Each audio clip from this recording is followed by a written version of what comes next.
company dismissed. Thank you very much. Thank you for coming. Thank you for Whoa. Welcome to another Sky Blues history podcast with me, Claudio, the gambit to Jim's Professor X, and a bit of flair and chaos balanced by the calm wisdom of Coventry's club historian Jim Brown. Don't forget to like, subscribe, and leave a review because the messages have been rolling in thick and fast this week after Sky Blue's sensational run of wins. We'll be rifling through the record books tonight, checking which past achievements might soon fall, comparing this fantastic spell to the club's other great runs, like those 9 wins in 11 last season. Now, being Coventry City fans, we're used to expecting a bump in the road somewhere. But what if just for once it doesn't come? What if we keep on winning and, more importantly, not losing? Why can't great things happen to us? Apart from the 1930s, I'd say every good moment this club has been seen by either myself and Jim, although he's had a 10-year head start on me. Good evening, Jim, and be honest now, how many times have you looked at that table? Oh, every 10 minutes for the last 4 days. It's magnificent. Yes. I was on, as you know, we do the Sky Blue Fans TV, and we all said how many points out the next 3 games. And I said a flippant, I think we'll get 9. And most of us went, yeah, I reckon we'll get 9. But I think we were confident we would get 9 for some reason. And what a magnificent week. Yeah, but did you say that when you knew that Jack Redoney was out? Well, no, because it was before the Birmingham game. Yeah, right. It was the night before. Yeah, you didn't adjust your prediction when you heard Redoney was out for several weeks. Yes, because of the evening when we found out, I actually said incoming defeat. And I said there was no flair. How are we going to manage without him? And of course, yeah. Well, look what happened. It's magnificent, isn't it? What a week! What a week! Well, your predictions are just falling by the wayside, aren't they? You know, no flair. We need another striker. We need another centre back. You know, you just got it all wrong, haven't you? Yeah. What's the point of Jamie Allen? Yes. Yes. I just think maybe they're listening. Sakamoto needs to produce a bit more. That was another one. Well, Jada Silva as well. Not good enough, you said. Have you been writing these down? With Jada Silva though, what's happened? It's just become a colossus all of a sudden. It is. I mean, maybe it is confidence, Jim. All said and done. Yeah. Yeah, he had a really good end to the season, if you remember. I can't remember where it was all going wrong, but and it was unfortunate to be sent off at Luton, wasn't it? That was a travesty. But other than that, you know, there's no blots on his copybook, is there? No, and I mean, I was not a fan of the defence at all. I said to you, you know, we've had the same defenders for 2 years doing the same things pretty much and getting it wrong. Yeah. But there must be some sort of record with only 1 goal from open play in 9 league matches, surely. That's staggering, a rare isn't it? thing. That's a rare thing for us. Yeah, staggering. And maybe it's the arrival of Luke Wolfenden. Possibly. I think also since just after Christmas last year and the arrival of Matt Grimes, we have improved. I know we fell slightly towards the back of last season, but no, it was we had a massive improvement from February onwards, didn't we? We did. So maybe it is the fact that we are simply steadily getting better and better. Yes. It was sensational, I think, the last week. Yeah. That's the only word to describe it. You know, to win a big local derby at home to Birmingham, who, you know, have got the US money, the Hollywood money. Yeah. They never had a look in. You know, people can say, "Oh, they only played with 10 men." We were well on top for well before the sending off. And then to win at Millwall, which is no easy place. I know they've not been great at home this season, but they showed on Saturday beating West Brom 3-0. They're no mugs. And it's never easy there. They're a very physical team. And we've been bullied out there before, haven't we? We've been bullied after being 2 goals up and cruising in recent years. And also, I mean, that's a great win against the Baggies, but Sheffield Wednesday had only recently should have won at Blues. It was only because of a goal 9 minutes into stoppage time that they drew, but they also won at Portsmouth away, previous away game. Yeah. I mean, they're struggling, but they're not rubbish. So it's great. Yeah, it is. It's sensational, and it's a wonderful feeling. You know, people who, you know, never talk to me about Coventry City are coming up to me and saying, "What a run you're on." Yeah, I thought it was quite funny because as soon as the goal started going, and I was thinking, I bet Jim post bag is getting full now. People think that you can just simply go like that and bring a stat out the air and they're saying, "What about this? What about that?" And I'm thinking, poor Jim, he's going to get inundated. Even I was getting messages asking about when's the last time we've done this, when the last time we've done this. And I'm thinking, oh, give us a chance. Yes. Yeah. Well, and I think the top stat didn't come from me. A guy called Bill Edgar, who's like the statsman for the Times, football statsman for the Times. Right. He posted on X and he tagged me yesterday to say that it was the first time in the Football League history, going back to 1888, that a team had won successive games 3-0, 4-0, and 5-0. Can you believe it? That is amazing when you think of what some of the great sides that have played over the years. That you think that that may have happened before. Yeah, it hasn't. Well, that's it, and that's in the history books. Well, I think I'd be there for a long time then if it was 18. So is that the first time ever that you say? Yes. The first time ever. Wow. Yeah, I think Notts County came close in 1930. They got 3-0, 5-0, 4-0 or something like that, but not in the order we've done. That's brilliant. And all those goals, there's so many different kinds of goals, which is great. Yeah, and they're coming from all over the pitch. There's no penalties, was there? Yeah, Hadji got one penalty, didn't he? Against QPR. No, I mean in this run. Oh, none of the 12 are penalties. No, no free kicks either, was it? They're all no. Yeah, it's brilliant. Yeah, absolutely brilliant. Should we start with the unbeaten run from the start of the season? Yes, why not? Oh, that's a good place to start. So it's now 9 games. We're the only side in England to be unbeaten after Palace lost their record on Sunday and Middlesbrough lost their record at Portsmouth, didn't they, on Saturday? And so the last time we had as good a start wasn't that long ago, as we've talked about before, which was the first season at St Andrews, the League One promotion season, 2019-20. Yeah, which is interesting because I think some people had forgotten about that, hadn't they? They had, yeah. Well, see, a lot of fans weren't there, were they? That's true. Yeah. So I don't know what the average crowd for the home games were in that early part, but I think it was about 5,000 or 6,000. Yeah. Everybody's expecting me to say, "Oh, it's the best unbeaten start since 1911" or something like that. I know. I think the one record we've got to aim for is the 1937-38 season. Which was amazing. 15 games before we lost. We'd had that first season in the second division back then. A very strong defensive side under Harry Storer, and we knew our way around that division. And there were some big teams in there. You know, Villa had been.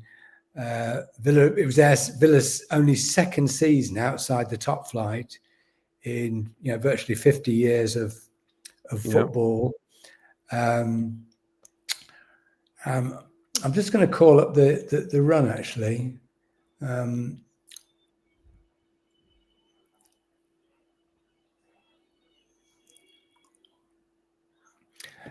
the other thing to bear in mind about that is that Clary, our goal machine in the 3rd division, really was struggling at the 2nd division level. And in fact, he left the club in the autumn of that season during the great run. I'll read out the results because it's really interesting, especially when you look at some of the teams who are actually in the 2nd division. Yeah. Then started off with a 0-0 draw at White Hart Lane. Okay, that's good. Then first home game beat Man United 1-0. Yeah. Then we beat Burnley 1-0 at home.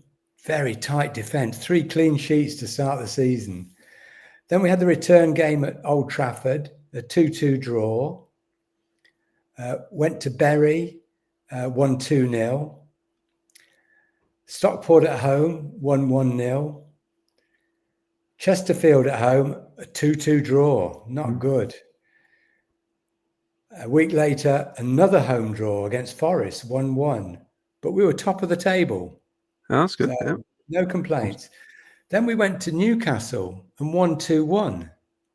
A great result, isn't it? Luton at home, we won 2-1. Now we're into the middle of October. A 3-3 draw at Swansea. A 2-0 home win over Norwich. And then the big one, Villa Park. Villa Park. Villa had a good start too. Yeah. And 67,000 packed into Villa Park. The record attendance for a 2nd-tier match. Yes, it was actually a record crowd for Villa Park at the time. Oh, really? Oh, that's interesting. Yes. I've lost my page now. The Villa match. Yeah, the Villa match. 1-1 draw. 67,271 in Villa Park. Willie McDonald scored for us after 22 minutes. Eric Houghton equalised after 52 minutes. 1-1 draw. They reckon there were 20,000 City fans there. There was a jam from Birmingham all the way back to Coventry. The cars weren't moving. There were people riding bikes to Birmingham to get to the game. But I suppose, what road would they gone on? Because there's obviously no M6 in those days, was there? No, it's the old Birmingham Road. Yeah, the A45. Yeah. Blimey, that's coming in sort of the wrong end as well, isn't it? That's a good old track, that is. Yeah, no M6. No Aston Expressway. No. Of course, it was the first ever league meeting between the two clubs, wasn't it? Which is why it was such a big deal, wasn't it? No, they'd met the previous season. Oh, had they? Yes. Of course, yeah. Sorry. Yes. They met the previous season when Villa had come down and we'd gone up. So then November, 0-0 home draw with Bradford Park Avenue. They were a 2nd division side then. Another 0-0 at Upton Park. And Upton Park attendance 40,547. Wow, that's crammed in there. That was close to a ground record for them. Amazing, isn't it? Blimey, that was really packed for Upton Park. I mean, that's 40,000. I know. Then November the 20th, the balloon burst. Sheffield Wednesday came to town and they won 1-0. And surprisingly, Sheffield Wednesday were bottom of the table. Well, it was no surprise they beat us. No.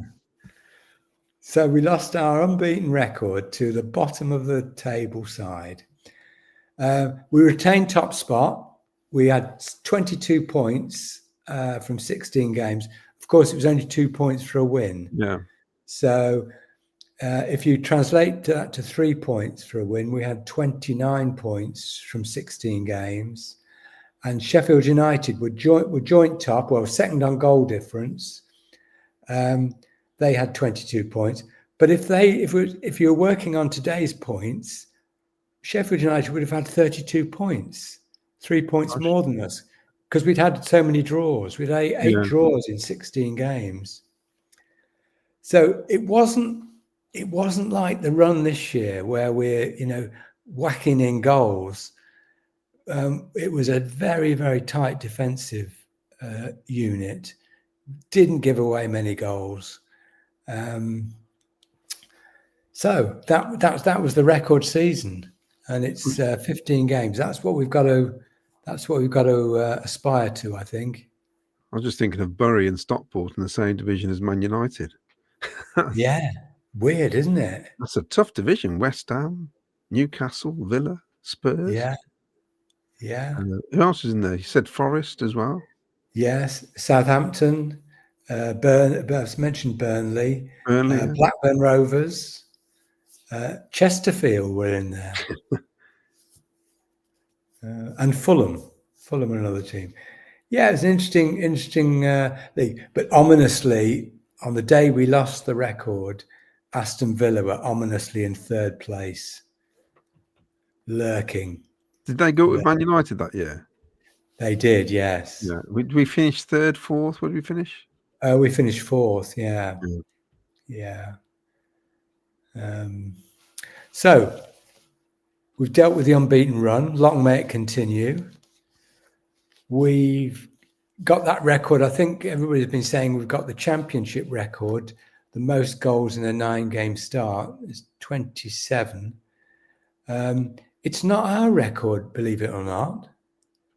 In 1935-36, we had 28 goals from our first 9 games. Right. So we won one short of that. So what happened in the 10th game? You're not going to believe this. 0-0 draw. We just need a goal then, don't we? We just need a goal, yeah. We just need a goal. And I think in game 11, I've got a feeling it was goalless as well. Oh, well. With the run of fixtures coming up, I reckon we're surely going to score more goals. I mean, the whole thing about these, with all these goals, there's 2 blanks, wasn't there, amongst these 9 matches? Yes. So I'm just looking it up. 3, 4, 5, 6, 7, 8, 9. Yes, game 10 in 1935 was a 0-0 draw at Bristol, and game 11 was a 1-0 defeat at Cardiff. Ooh. So we're gonna break that record, aren't we? Yeah. I could see us scoring 2 up against Blackburn Rovers. And interestingly, in that 9-game run in 1935, we beat Newport 7-1, as we did with QPR, and we beat Millwall 5-0, like we did with Sheffield Wednesday. Interesting, eh? We also beat Brighton 5-0. Yeah, we don't end 4th, though, do we? Our first 3 home games were 7-1, 5-0, and 5-0. It's great, isn't it? Yeah. So, and of course, we've now had 4 clean sheets in a row. Yeah, this is something else where a lot of people are kind of saying, "Oh, when did that last happen?" But that's quite recent as well, isn't it? Yeah, it was in Ben Wilson's Golden Glove season, wasn't it?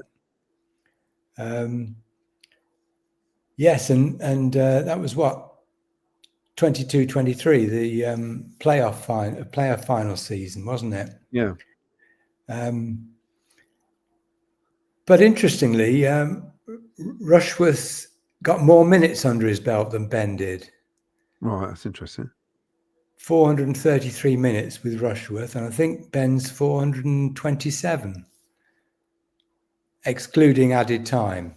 Yeah. And before Ben, do you realise the one before that? Well, yes, I know. Yeah, I know now because you told me, but that was totally forgotten as well.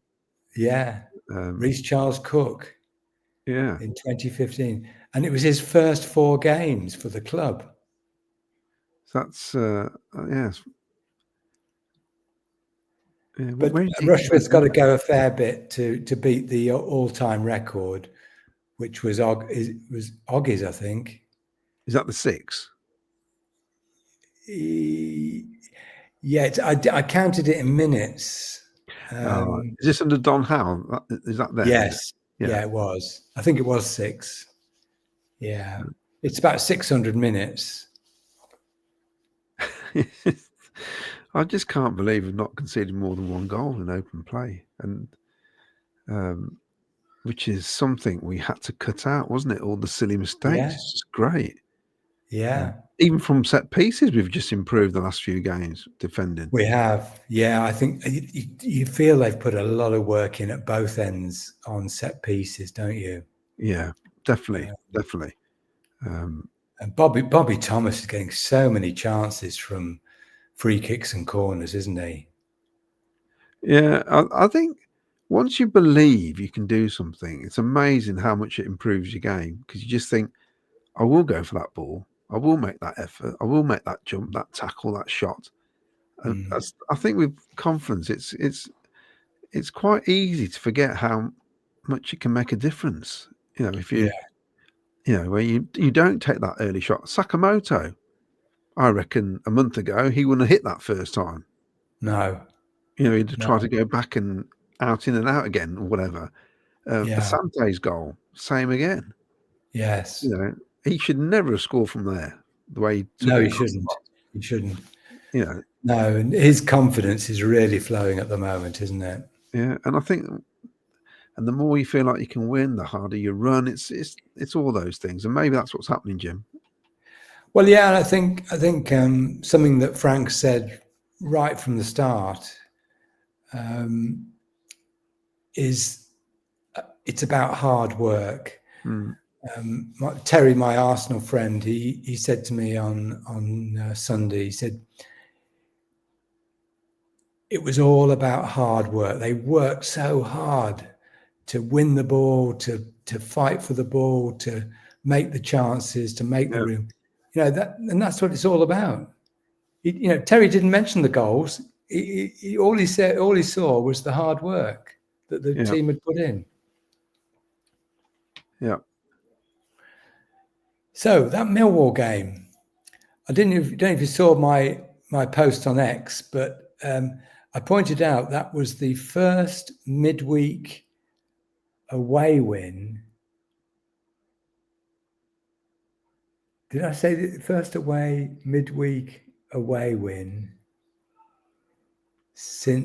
or the biggest midweek away win since 1958? Against Aldershot. Yeah. That's nuts in itself, isn't it? And what was the Aldershot score? It wasn't 5 though, was it? 4-0. You'd think in all our history we've not ever won 4-0 away from home in midweek somewhere. I know. And it probably wasn't a game played under floodlights. So you could say it's our biggest midweek away win under floodlights. Yes, because it is in the league. I think we've won cup games, midweek cup games. I'm not sure, but anyway, it was a great stat. And did you know that last season we had 8 midweek league games away, and we only won 1 of them? Yeah, it doesn't surprise me. Were they all in the white kit by any chance? No, they weren't. No. No. Well, I can think Preston wasn't in the white kit, was it? Oh, well, somebody, as you know, CJ Joyner said, he's on one of the local radio stations, saying that we know that we'll be 2-0 up against Preston this season with about 5 minutes to go away at Deepdale and still lose 3-2.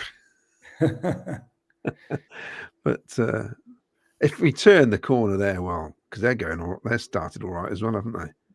Yeah. So, Well, we need to just remind ourselves that there's 37 more games yet. I know. And not get carried away. I'm not getting carried away at all. I'm just enjoying it. This is what's nice about this international break for once, because normally we want it over because we just want 3 points on the board, don't we? We need to get up the table or something, or stop the rot kind of thing. I'm quite happy with this international break. Yeah, I think it gives us chance to get some of the players fit. Yeah, it's 2 less weeks that Jack Redone is going to be missing. Yeah, get Torp fit, and just keep our fingers crossed that Hadji doesn't get a knock in America.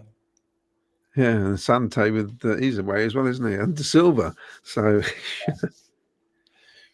yeah. So what have you got for me next, then, Jim? What's well, the next one is 9 goals in successive away games. So 4 at Millwall and 5 at Hillsborough. We actually got 10 in 2 games in 2018. Right. You don't recognise them? Well, one's got to involve Cheltenham because of the amount of the goals. Yes. There's also going to be a lot of goals. Yes. So what was the next away game after that? So it must be the playoff semi-final then. Exactly. Yeah. Yeah. Forget about it. I think it's interesting though, because a lot of these great stats is since we've been successful in the last 8 years. Yeah. You know, absolutely. You know, so it shouldn't really come as a surprise, should it, that we've got good stats over the last 8 years in certain seasons? Yeah. But that's still a lot of goals in 2 matches. I mean, 9 goals is a lot of goals in 2 matches, home or away. Yeah. And 12 in 3. I daren't look on the records for that. I should actually, shouldn't I?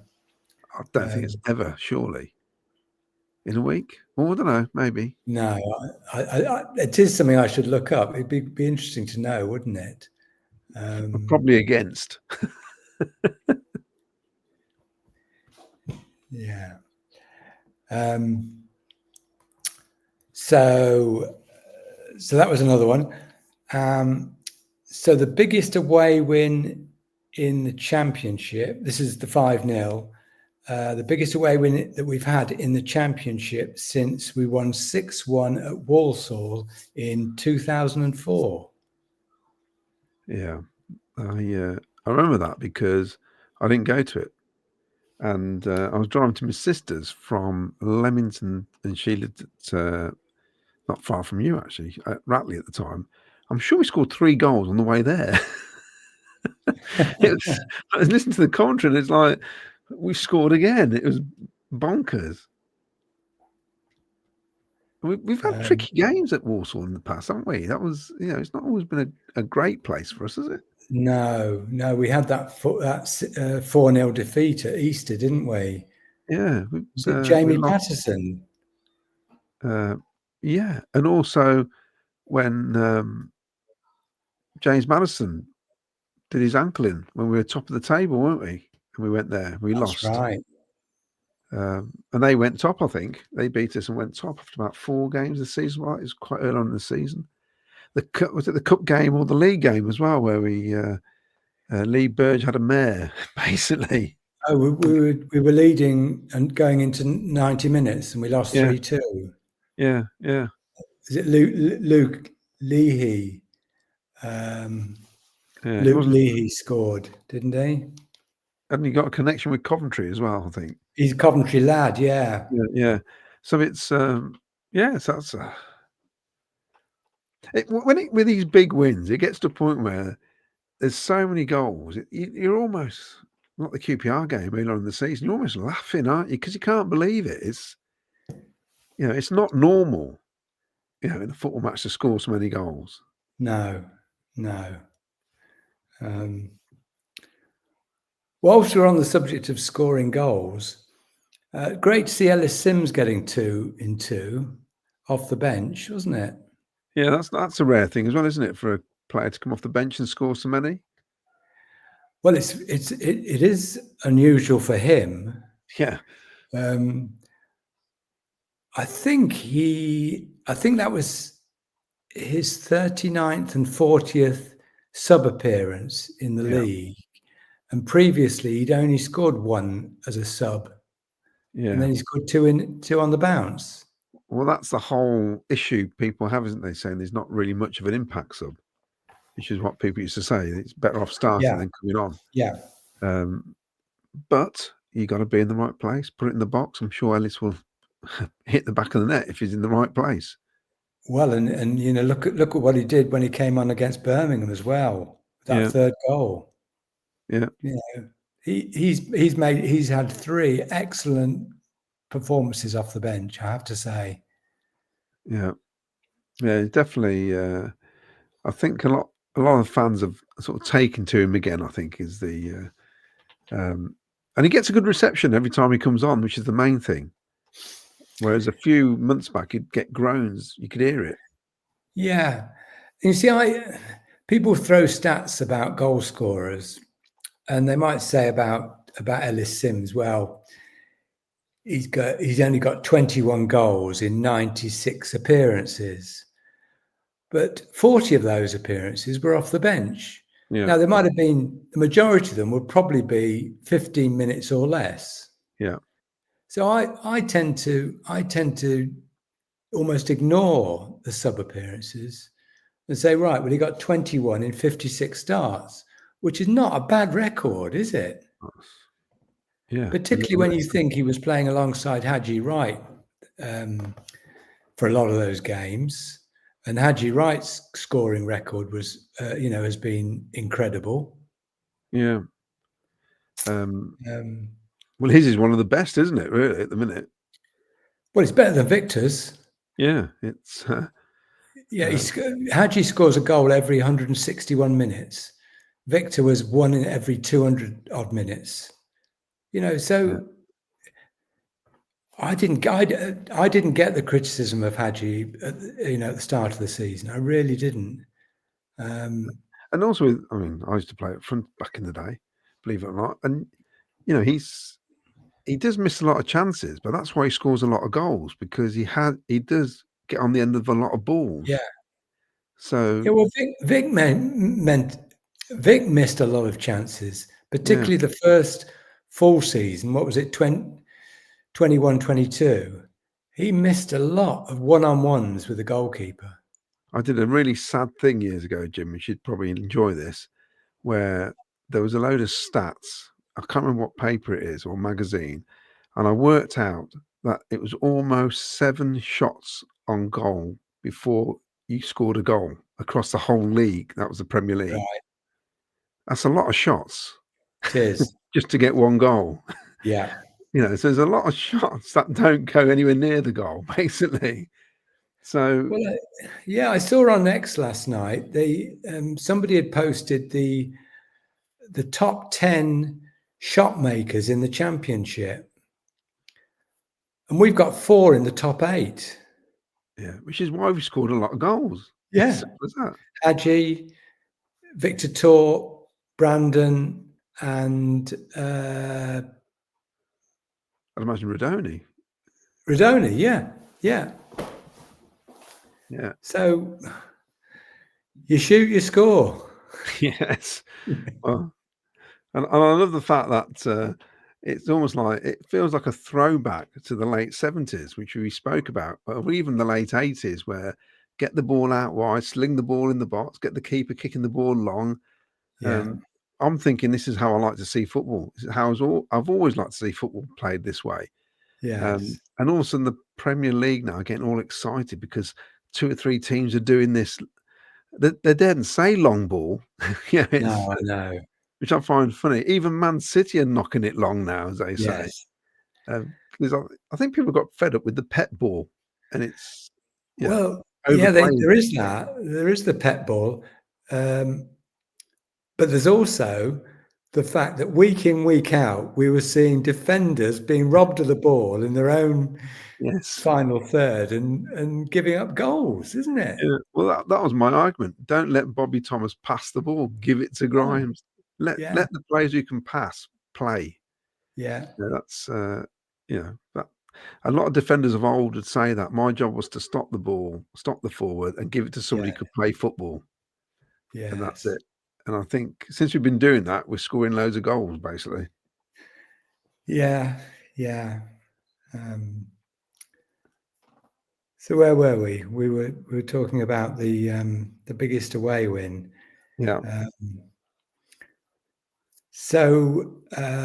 Is it the best 9-game start points wise? 19 points. It actually equals our best, the club's best. We had 19 points from 9 games in 21-22 season. So that was that was a surprise to me. I don't remember having, and we finished 8th, 9th that season. Is that right? Yeah. So we fell away towards the end of the season there. Then we must have done. I'm just going to check it. Just going to check it out because it does seem like a funny stat, doesn't it? Have I got it wrong? Surely not. 9 games, one. Yeah, it was the season we came back to the CBS and we won our first 6 home games, didn't we? Right. Yeah, that's right. So that helps. So we 1, 2, 3, 4, 5, 6, 7, 8, 9. Yeah, we so we beat Forest at home 2-1. Yep. We won 1-0 at Blackpool. We beat Reading 2-1. We lost 2-0 at QPR. We beat Middlesbrough 2-0. We beat Cardiff 1-0. 1-1 draw at Millwall. 3-0 home win over Peterborough. 19 points. And of course, the following game, we lost 5-0 at Luton. Oh yes. Yeah. Yes. Yeah, I kind of that passed me by. It's weird, isn't it? He just, yeah. I was surprised when you told me that actually. Yeah, but it's based on those home wins, isn't it? You know, we had such a good record when we came back, from Birmingham.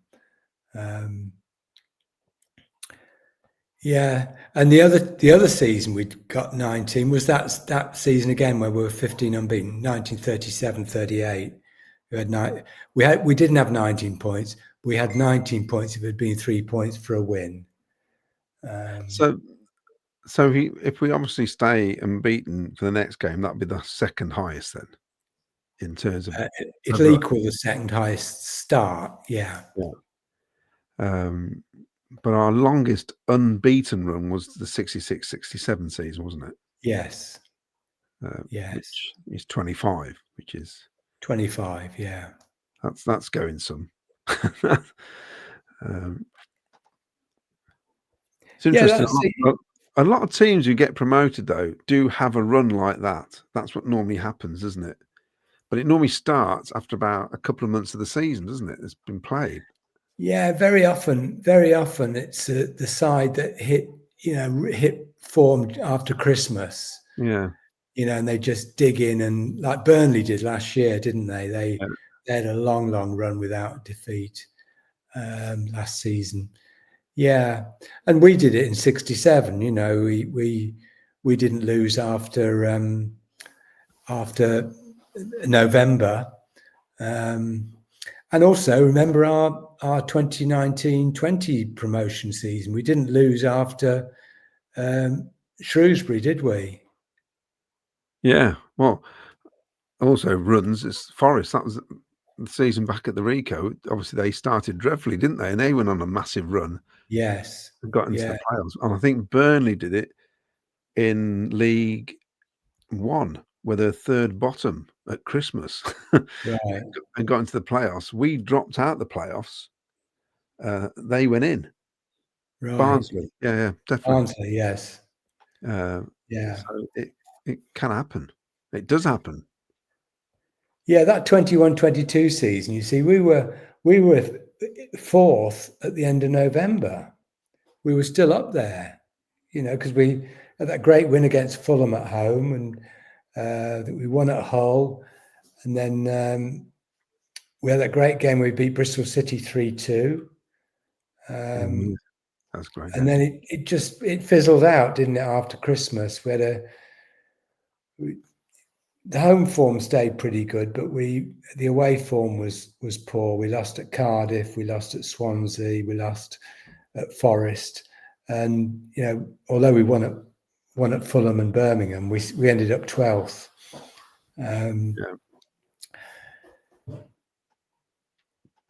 So what's the next point I've got? So top of the table. So we talk about top of the Championship, and I think it's the first time we've been top of the Championship at a more advanced. I don't mean after 3 games or something. I think since 2001-2 under Roland Nielsen. Gosh. When we had that great run under Roland. We were unbeaten in 13 or something, weren't we? Yeah. And we beat Sheffield Wednesday at home on the Saturday. I think Safri scored a belting goal. And the following day, the Sunday, Wolves and Crystal Palace played on the Sunday. Both won and leapfrogged us, and we were top of the table for less than 24 hours. Yeah, I know it doesn't happen very often. No, and even in the top flight, I know we were top after 3 games in the Premiership in '92, but that doesn't really count, does it? And there was another early season where we were top early season when we went to Millwall and lost 4-1 and got knocked off the top. I think they went top, didn't they? Beating us. Yeah, they did. Yeah, that run under Roland was very, very good. That Sheffield Wednesday game, Safri scored from a free kick. Do you remember it? Yeah. Fantastic effort, and then Lee Hughes penalty. And the Sheffield Wednesday manager that day is interesting. Terry Yorath. Wow. Yeah. Yeah. We still had a lot of players in that team who played in the Premiership, We hadn't had the big clear out. We still had Edworthy, Lee Carsley, Gary Breen, Mo Cognac, David Thompson, Richard Shaw, and the famous Andy Gorham in goal. So are we now the 3rd longest after Swindon and Oldham being relegated from the Premier League without going back up again? We've got to be somewhere up there. Bradford City? And Bradford City, another one, yeah. So, obviously they went down. So have been relegated and never come back. And never come back.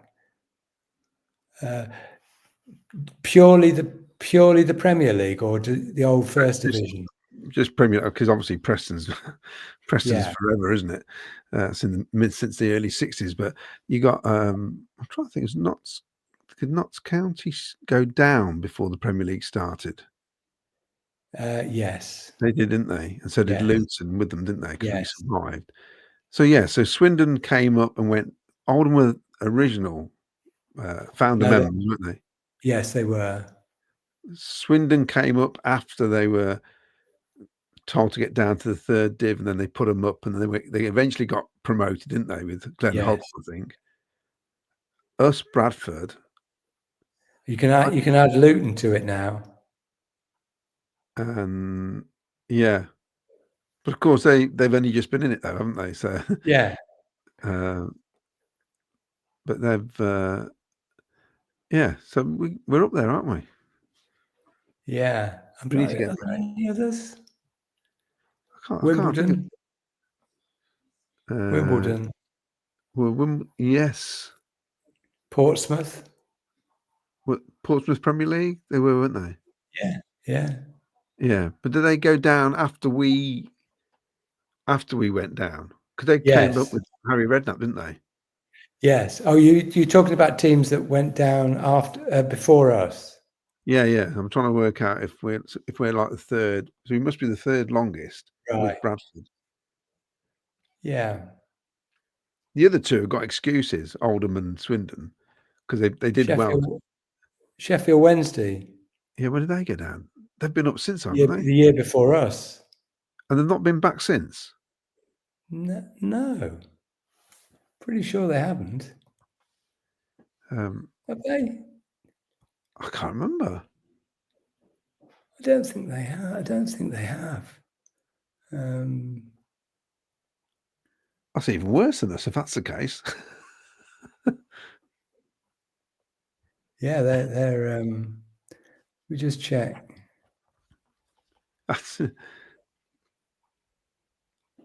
we need to do a bit of research on this one. No, they haven't. They were relegated in 2000, so they've been out 25 years. So season longer than us then. Yeah. Wow. Yeah.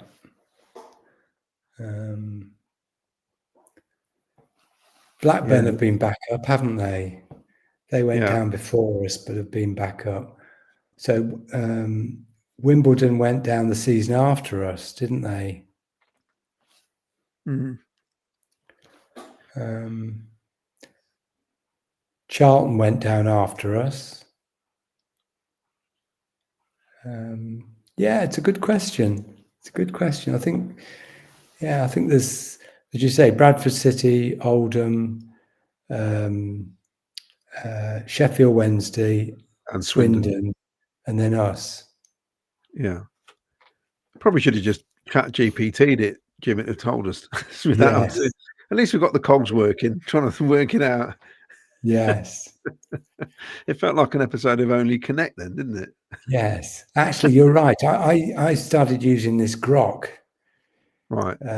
It's just like chat GPT, but it's very, very good. It gives you every answer you ever need in seconds. Do you find, because I've used chat GPT sometimes for looking up things, and I've gone, that's not the right answer. I know that's not the right answer. Yeah. And I've looked I at think when it comes to football, you need to be careful, don't you? Yeah, definitely. Yeah. Because it's quite Americanized. Yeah.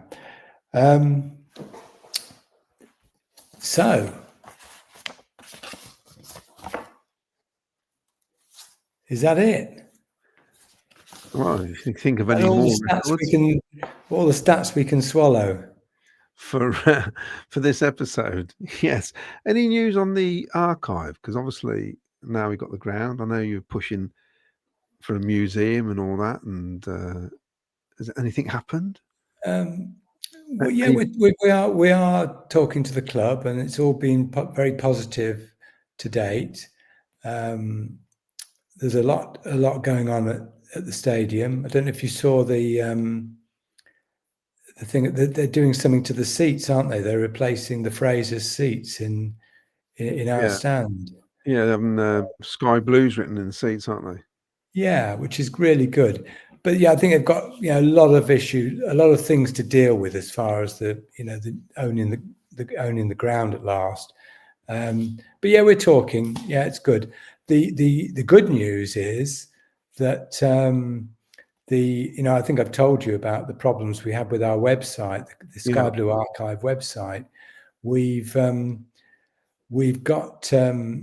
had some incredible volunteers have helped us start to restore the match database, and we've got 25% of the data back up. That's good. In a matter of weeks. So I think within a few months' time, we'll be able to say it's back up and running, and really pleased. Especially special thanks to Dean Lander, who's been working with us. So he's a volunteer and he's been putting in match data.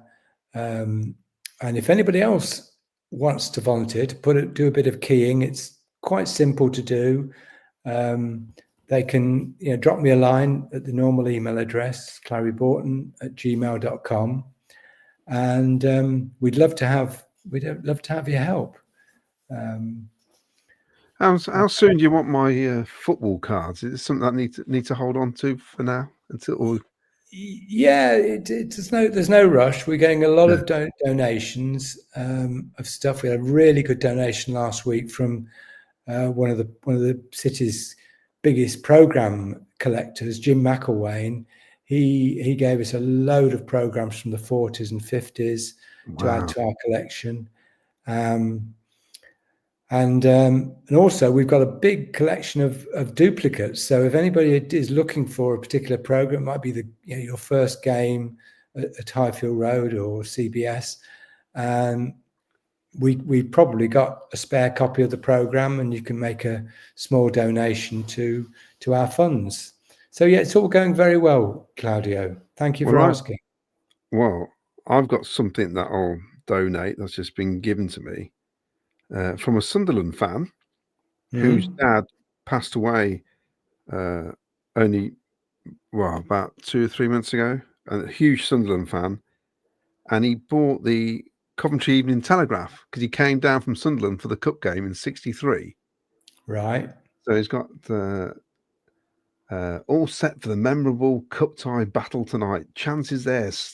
Snap it up, City. So it's obviously the Coventry Evening Telegraph, but the match ticket as well.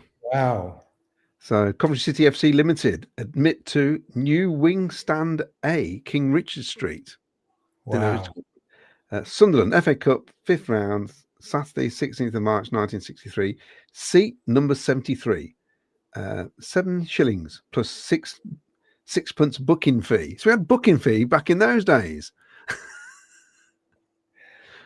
So that's really interesting, because the game didn't take place on the 16th of March. No. So when did it? What was the actual date? It was the 20. Let me work it out. It was the 25th of March. It finally took place. So that was the original date, then, obviously. That was the original date of the 4th round. No, the original date of the 5th round. It was a 5th round match, right? It was the original date of the 5th round match, but it hadn't been decided who went through, whether it was us or Portsmouth. Oh, wow. So that's interesting then, wasn't it? They're pre-printed then, in readiness. Yeah. So if we hadn't won the replay, because the replay, what did you say the date was? The 15th? 16th of March.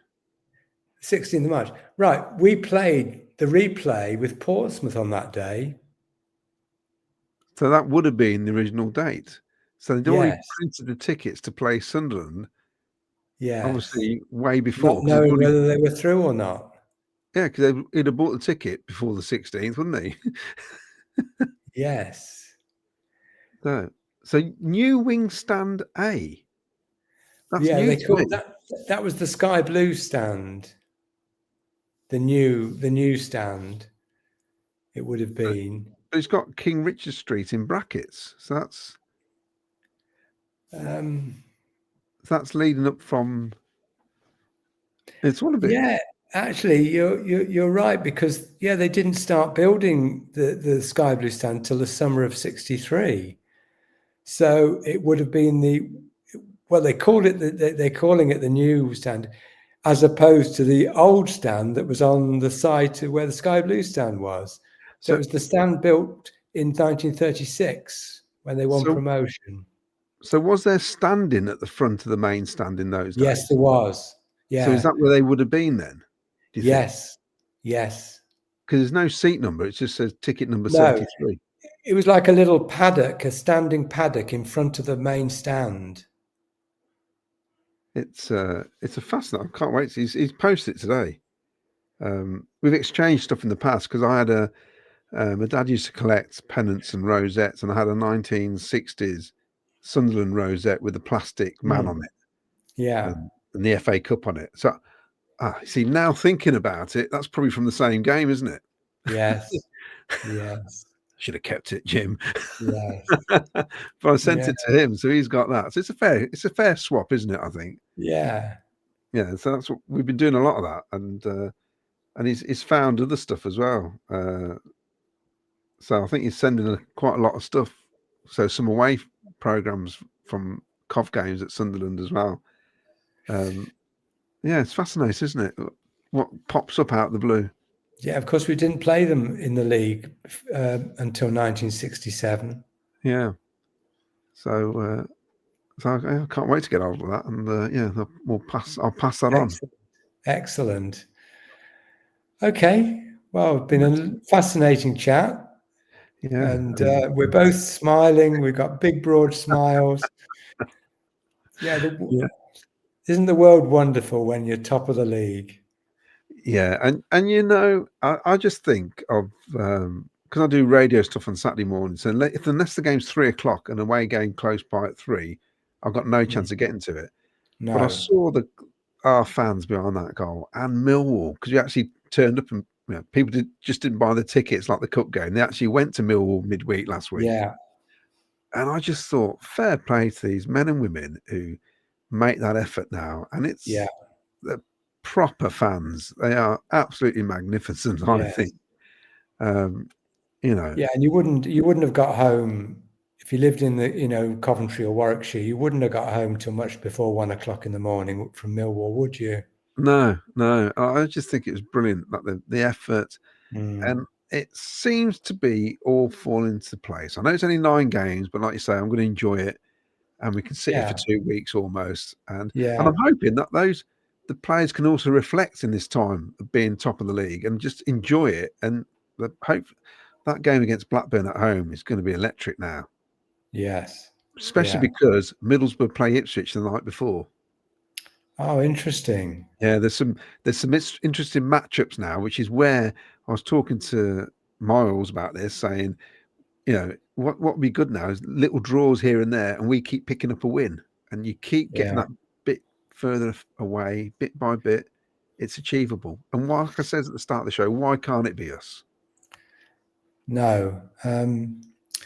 It is. I think it's quite ominous that Leicester are up to 3rd, despite only 1 win in 5. They had 4 draws before Saturday, didn't they? Yeah, but they're up to 3rd. Ipswich that's a great win over Norwich. They're creeping up there. In Ipswich, you've got a tremendous squad. They were my favourites to win the league. So Me too. I think with Leicester, we just got to stay with them because of the points deduction. Yes, but there's still surprise results coming through. And also a lot of draws in the Championship. If you look at Saturday before last and the midweek program of games, there were barely any victories. They were almost all draws. I think midweek there wasn't even a home win, was there? No, because we looked at the games the night before ours, and at half time we went, "Oh no, we've dropped out the bottom 6." By the end of the game, we were 4th or something like that. Yeah, we hadn't kicked a ball. It was weird. It was weird. So we'll take it anyway, Jim. Fascinating episode, and I presume we've got one next week, have we? I think we have. Yes. Is that 48 next week? Or is it 49? Oh, I can't remember now. I said it was 40. I thought this was 40. I've lost track. It's a lot of episodes. Yes. And we've only touched the surface. We have. Yeah, we have. And like we said in the past, if you want to contact Jim at claryborton@gmail.com, I'm more than happy to reply. We've had plenty of emails come in and other subjects we can talk about. We have, yeah. this kind of took over this week purely because of what's happened, and it'd be amiss not to talk about it while it's fresh in the memory, and then hopefully we'll have some more ex-players on, because it's always fascinating to have these old players on and talk about their time at Coventry City. But for now, Jim, I bid you farewell as we sit top of the table looking down at everybody else. Play up Sky Blues. Come on, the old 5. You can't beat it, can you?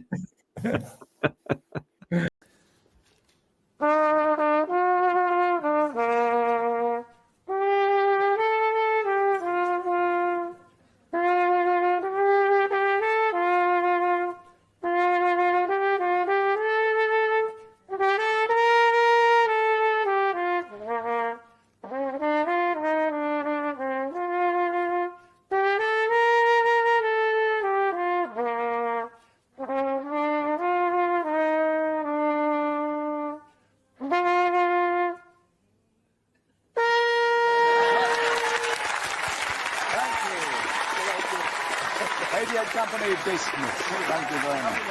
Thank you for coming. Thank you. Lovely.